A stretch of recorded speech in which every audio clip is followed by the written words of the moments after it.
वजूद अपना भुलाकर वो कई किरदार निभाती है, एहसान मानो औरत का जो घर को स्वर्ग बनाती है। बिल्कुल ठीक सुना दोस्तों आपने। अब औरतों के राजनीतिक आरक्षण के लिए यानी उनके पॉलिटिकल रिप्रेजेंटेशन के लिए करीब 27 साल बाद मोदी सरकार ने एक ऐतिहासिक बिल लाया है, जो कि लोकसभा के साथ साथ अब राज्यसभा में भी वो पेश हो चुका है और पारित भी हो चुका है। चलिए कुछ बात करते हैं ऐसी ज़रूरत क्या आ पड़ी इस बिल की।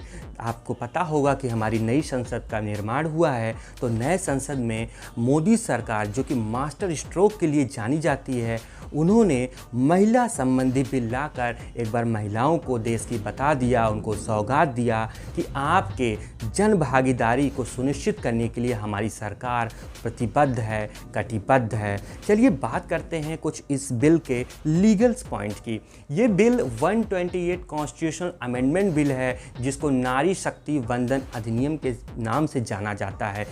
ये इतिहास में, हिस्ट्री में ये पहले भी कई बार पेश हो चुका है। आपको पता होगा 1996 में एच.डी. देवेगौड़ा जी की सरकार थी, उन्होंने भी इस बिल को लाया था, लेकिन ये पास नहीं हो चुका क्योंकि उस समय की सरकार पॉलिटिकली अनस्टेबल थी और जो उनके घटक दल थे उन्होंने विल पावर नहीं जताई, नहीं दिखाई। इस बिल में देखिए मुख्यतः क्या बातें हैं। इस बिल में बात की जा रही है कि महिलाओं को 33% रिजर्वेशन लोकसभा और राज्य के विधानसभाओं में दिया जाना चाहिए। और इस बिल के आने से नारी शक्ति यानी कि विमेन एम्पावरमेंट अपने हमारे कंट्री में, जो कि 15% से कम रिप्रेजेंटेशन विमेन का पार्लियामेंट यानी कि लोकसभा में है मोटे मोटे तौर से, और 8% से कम राज्य की विधानसभाओं में है, तो इस गैप को कम किया जाएगा और उनकी भागीदारी सुनिश्चित की जाएगी। अब इस बिल का देखिए लॉजिकल इंटरप्रिटेशन क्या है। एच.डी. देवेगौड़ा जी की सरकार के बाद कांग्रेस ने 2010 में भी इस बिल को लाने की कोशिश की, राज्यसभा में पास किया, लेकिन वही बात है कि कुछ उनके घटक दल ने ओबीसी रिजर्वेशन को लेकर के इसको ठंडे बस्ते में डाल दिया। अभी हाल ही में जब बात पूछी गई, लोकसभा में चर्चा हो रही थी, तो होम मिनिस्टर आदरणीय अमित शाह जी ने कहा कि ये महिला आरक्षण 2025 से लागू होगा, और ये तब लागू होगा मतलब इस जनरल इलेक्शंस में 2024 में इलेक्शन आने वाला है, उसमें इसका लागू होना मुश्किल है, क्योंकि अभी डिलिमिटेशन होना है और सेंसस होना है। आपको पता होगा डिलिमिटेशन यानी कि जो टेरिटोरियल कॉन्स्टिट्यूएंसी होती हैं विधानसभा लोकसभा, उनकी सीमाओं को घटाया बढ़ाया जाता है पॉपुलेशन के अनुसार, और सेंसस को भी फिर से लागू किया जाना है। तो इसी तरीके से ये लोकसभा इलेक्शन के बाद ये आरक्षण जो महिला संबंधी बिल है ये कानून बनेगा अभी, और ये इलेक्शन के बाद ही लागू हो पाएगा। तो इसमें देखिए हम लॉजिकल इंटरप्रिटेशन से बात क्या करते हैं। हमने बताया कि ये 1996 में भी देवेगौड़ा साहब ने भी इसको लाया था, कांग्रेस ने भी समय समय पे कोशिश किया, लेकिन कहते हैं ना जब मजबूत सरकार हो तो उसके इरादे भी हौसलों जैसे बुलंद होते हैं, और अगर हौसले बुलंद हो तो मोदी सरकार ये सब बिल लाने के लिए, मजबूत कदम उठाने के लिए जानी जाती है।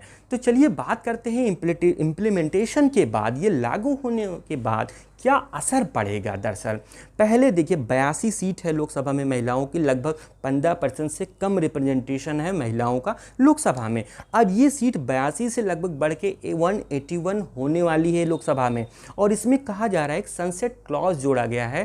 कहने का मतलब ये 2025 से लेकर 2040 तक सिर्फ आरक्षण रहेगा, 15 सालों के लिए अभी नॉर्मल तौर पे इसको ऐड किया गया है। सनसेट क्लॉज मतलब 15 साल के लिए अभी ये लागू किया जाना है 2025 से 2040 तक।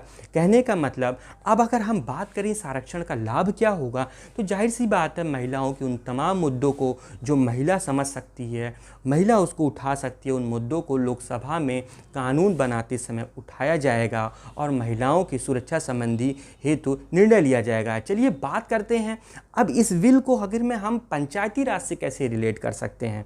पंचायती राज, आपको पता होगा पंचायत में महिलाएं काफ़ी अच्छा काम कर रही हैं, और कई सारे राज्य हैं जो 50% से अधिक उनको रिजर्वेशन दे चुके हैं, चाहे बिहार हो चाहे महाराष्ट्र हो, लेकिन फिर भी कुछ ना कुछ समस्याएं रही हैं। एक बार महिलाओं ने साबित किया है कि वो एक अच्छी लीडर हैं, एक अच्छे प्रशासक हैं, लेकिन जो समाज के पैट्रियार्कल माइंडसेट है, जो प्रधान पति का कॉन्सेप्ट है, वो उनको पीछे धकेलता रहता है। आपने अपने गाँव में आसपास देखा होगा, सुना होगा कि महिला प्रधान तो महिला होती है, लेकिन उसके पति देव सारा कामकाज संभालते हैं। और इससे क्या होता है, इसका नुकसान क्या होता है, जो वहाँ की लोकल आम जनता होती है उनको दस्तखत कराने के लिए महीनों हफ्तों दौड़ना पड़ता है। तो ऐसा ना हो कहीं इस बिल के आने के बाद भी कि कुछ समस्याएं ज्यों की त्यों बरकरार रहें। महिलाओं की आवाज़ बुलंद होनी चाहिए, तभी देश में महिला संबंधी समस्याओं से हम निजात पाएंगे। चलिए बात करते हैं कुछ कंसर्न्स क्या है। ऐसा कहा जा रहा है जो अपोजिशन पॉलिटिकल पार्टीज़ हैं उनका मानना है कि बीजेपी सरकार समय समय पे रियल मुद्दों से ध्यान भटकाने के लिए ऐसे बिल लाती है, उनका मानना है। और जो रियल कंसर्न ये भी है कि क्रिमिनलाइजेशन ऑफ पॉलिटिक्स की बात हो, इनर पार्टी डेमोक्रेसी की बात हो, एंटी डिफेक्शन की बात हो, तो इन सभी मुद्दों पे भी चर्चा और कानून बनने चाहिए। और इसी के साथ साथ मैं आपको बताना चाहूँगा G20 कंट्रीज़ में अभी आपने देखा भारत ने उसकी मेज़बानी की है। भारत में female labour participation, female labour force participation करीब 24% है। ये बहुत कम है और चिंताजनक बात है। तो एक बार फिर से हमारी सरकार ने अपनी प्रतिबद्धता, अपनी कटिबद्धता जाहिर की है और देखते हैं इससे बिल के पास होने से, कानून बनने से महिलाओं को कितना एम्पावर किया जाएगा। तो देखते रहिए हमारा शो और अपनी बात ज़रूर कमेंट सेक्शन में रखिए। जय हिंद।